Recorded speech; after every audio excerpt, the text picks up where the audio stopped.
በድር ድራማ ክፍል 17 ላይ እንደተመለከትነው በስተመጨረሻ ዲና እንደታገተች መርሲና ሲፈን ያቀዱትን እንዳሳኩ ተመልክተን እንደነበረ ታስታውሳላችሁ። በዛሬው ክፍል 18 ላይ ከወይዘሮ ሰማሃል ሞት በኋላ በአቶ አምነን ቤት የሚኖሩት ሰዎች በአጠቃላይ አንዳቸው ለአንዳቸውን ለመጉዳት እየታገሉ እየደከሙ እንደነበረ አስተውለናል። በዛሬው ክፍል 18 ላይ መርሲና ሲፈን ጠንቋይ ቤት ድረስ በመሄድ ወይዘሮ ሞርዚናን ለማሳበድ እንዳቀዱትም እቅዳቸው ተሳክቶላቸዋል። አቶ አምነንና ብሌን ቃል በመሆን ዲናን የሚያስመልሱበትን ነገር ምክር ላይ ናቸው። መርሲና ሲፈን ግን ከሁሉም ነገር ነፃ ወጥተው ወይዘሮ ሞርዚናን ለማሳበድ ስለሆነ ትኩረታቸው ጉዟቸውን ወደ ጠንቋይ ቤት አድርገዋል። ጠንቋይ ቤት ከደረሱ በኋላ ከጠንቋዩ ጋር ያላቸውን ግንኙነት ጨርሰው ጠንቋዩም በምትመገበው ምግብ ላይ መድኃኒት እንዲያደርጉባት ይነግራቸዋል። መርሲና ሲፈን ያንን መድኃኒት ይዘው ወደ ቤት ይመለሳሉ። አቶ አምነን በዲና መታገት ምክንያት ጭንቀት ውስጥ ገብቷል። የዲና አጋቾች ከድርጅቱ ግማሽ ፐርሰንቱን ወደ ገንዘብ ቀይሮ ገንዘቡን እንዲልክላቸው አዘውታል። አቶ አምነን ይህን ከማድረግ ወደ ኋላ እንደማይልና ዲናን ለማስፈታት ማንኛውንም ነገር እንደሚያደርግ ለአጋቾቹ ቃል ገብቶላቸው ልጅቷን እንዲመልሱለት ይደራደራል። ውድና የተከበራችሁ የቻናሌ አድማጭ ተከታታዮች፣ የተራራው ዩቲዩብ ቻናል አድማጭ ቤተሰቦች፣ ለዚህ ዩቲዩብ ቻናል አዲስ የሆናችሁ ሰብስክራይብ ማድረጋችሁ እንዳትረሱ። እስከ መጨረሻ አብራችሁ ይቆዩ። ክፍል 18 ይቀጥላል።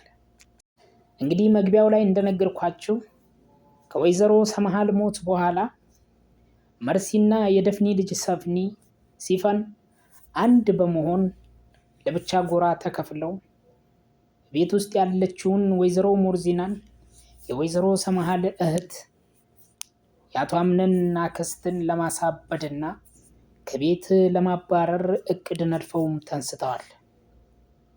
በሌላ በኩል ጄሪና ሙስጠፋ ያለፈውን ፍቅራቸውን ለማጣጣም ሙስጠፋ ከጄሪ ኋላ እየተከተለ ጄሪን ወጥመድ ውስጥ ሊያስገባት እያሰበ ይገኛል። አቶ አምነን ብሌንና ቃል በመሆን ደግሞ ዲናን ለማስፈታት የታገተችውን እህቱን ለማስፈታት ማንኛውንም ነገር እንደሚያደርግና እህቱ ብቻ እንዲለቁለት ከአጋቾቹ ጋር ድርድር ላይ ነው የሚገኘው። መርሲና ሲፈን ወይዘሮ ሞርዚናን ለማሳበድ በባለፈው በክፍል 17 ላይ ወደ ጠንቋይ ቤት ሂደው መድኃኒት እንደሚያመጡ ተነጋግረው ስለነበረ በዛሬው በክፍል 18 ላይ መርሲና ሲፈን ጠንቋይ ቤት ሂደው መድኃኒት ይዘው ወደ ቤት ይመለሳሉ። አቶ አምነን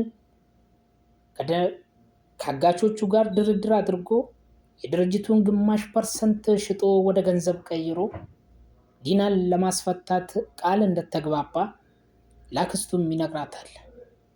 አክስቱ ወይዘሮ ሞርዚና ይሄንን በመስማቷ በጣም ተበሳጭታ ይሄ እንዲሆን ያደረኩት እኔ ነኝ በማለት በቁጭት ታለቅሳለች። ነገር ግን እየተቆፈረላት ያለውን ነገር አልተመለከተችም። መርሲና ሲፈን ያዘጋጁላትን ነገር አላየችም። መርሲና ሲፈን ያመጡትን መድኃኒት በቀረበው ምግብ ላይ ከነሰነሱላት በኋላ ወይዘሮ ሞርዚና ያንን ምግብ በመመገቧ ምክንያት ከጠንቋይ ቤት ያመጡት ምግብ ሰውነት የሚያሳክክና ወደ እብደት የሚቀይር እንደሆነ ጠንቋዩም ስለነገራቸው ወይዘሮ ሞርዚና ምንም በማታውቀው ያንን ምግብ በመመገቧ ሰውነቷን ማሳከክ ይጀምራታል። መርሲና ሲፈን ይህን ሲመለከቱ በደስታ ይቦርቃሉ።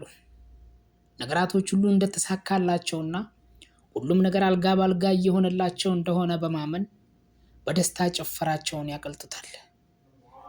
ነገር ግን ወይዘሮ ሞርዚናም በተመገበችው ምግብ ምክንያት እንደታቀደውም ወደ እብደት ተቀይራለች። አቶ አምነን ዲናን ለማስፈታት የድርጅቱን ግማሽ ፐርሰንት በመሸጥ ገንዘቡን ወደ አጋጆቹ ጋር እንደላከ በስልክ አጋጆቹን ያናግራቸዋል። አጋጆቹን በቆፍጣና ንግግር ሌላ ግርግር እንዳትፈጥር፣ ገንዘቡ ሲደርሰን ልጅቷን እንለቃለን በማለት ቃል ይገቡለታል።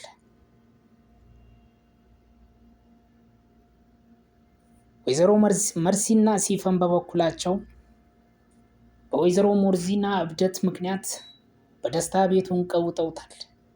የሌለ ነገር ላይ የሌለ ዓለም ላይ ገብተዋል። ነገር ግን ሌላም እቅድ እንዳላቸውና ሌላም ነገር እየነደፉ እንደሆነ በግልጽ ይስተዋልባቸዋል። ይሁንና በቀጣይ ማንን ለማሳበድ እንዳሰቡ አሁንም በድጋሚ ምግቡ ላይ የሆነ መድኃኒትን እያደረጉ እንደነበረና የበለጠ ወይዘሮ ሞርዚናን ለማሳበድ ከዛ ቦታ ከእብደቷ ቦታ ላይ እንዳትወጣ ለማድረግ በዛው ቀጥለውበታል። ሆኖም ግን ወይዘሮ ሞርዚና ድጋሚ ምግብ እንደማትበላና ምግብ እንደማትፈልግ ያንን ምግብ ትመልሳለች። በዛሬው ዕለት ግን በጣም በሚያሳዝን ሁኔታ ያንን ምግብ ብሌን ተሸክማ ወደ አቶ አምነን ጋር እንደወሰደችው ያስተውላል። በሚያሳዝን ሁኔታ አቶ አምነንም ከዚህ ምግብ የሚመገብ ይመስለኛል። በጣም አስፈሪ የሆነ ነገር ተከስቷል። አቶ አምነንና ብሌን በደስታ በፍቅር ውስጥ ገብተዋል። አቶ አምነን ብሌን ጋር በሚሆንበት ሰዓት ላይ ያሉበት ጭንቀቶች ከውስጡ ይወገዳሉ፣ ደስታም ይሰማዋል። ብሌንም በተቻላት አቅም አቶ አምነንን ለማስደሰትና ከጭንቀቱ እንዲወገድ ለማድረግ የተቻላትን ሁሉ ታደርጋለች። በሚያሳዝን ሁኔታ ደግሞ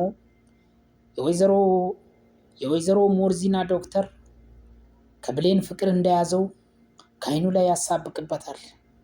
ከብሌን ጋር ካወራም በኋላ የብሌንን አቋቋም እንዳለ በህልሙ እየተመለከተ በሀሳብ ሰመመን እየተጓዘ እየተሳፈረ ይገኛል።